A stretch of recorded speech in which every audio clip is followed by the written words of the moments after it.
शीर्षक रफी की सुनहरी दुनिया। 2125 साल का धरती का काल चमत्कारों से भरा हुआ था।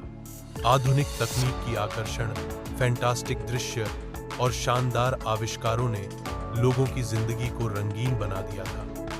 ठीक इसी युग में एक लड़का था जिसका नाम रफी था। एक दिन रफी अपने परिचित फैंटास्टिक दुनिया से बाहर निकलकर एक नए जगत में जाने के लिए इंतजार कर रहा था।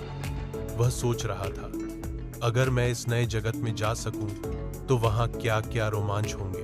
अंततः एक दिन उसने एक लिफ्ट में सवार होकर एक और शहर में चला गया। लिफ्ट से बाहर निकलकर उसने देखा एक अद्भुत स्थान।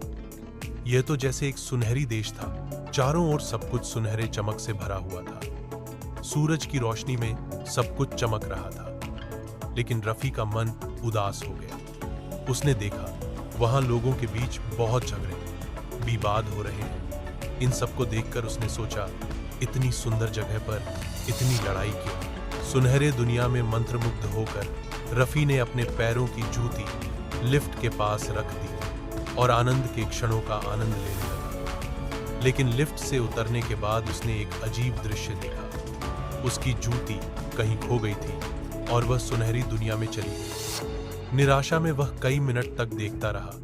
अब क्या होगा? तब रफी ने सोचा, अगर मैं अपनी जूती के पीछे जाता हूं तो क्या मैं वहां के लोगों के साथ मिल सकता हूं? लेकिन उसे पता था कि वहां हर कोई नहीं जा सकता। इसलिए उसने हिम्मत जुटाकर नए जगत में छिपकर जाने का फैसला किया। जब वह फिर से उस सुनहरी देश में प्रवेश किया तो उसने और भी अद्भुत दृश्य देखे। लोगों के झगड़े से बचते हुए वह उन चमकदार दृश्यों में खो गया। लेकिन जब उसे यह समझ में आया कि वहां का निराशा और विवाद उसकी खुशी को नष्ट कर रहा है, तो उसने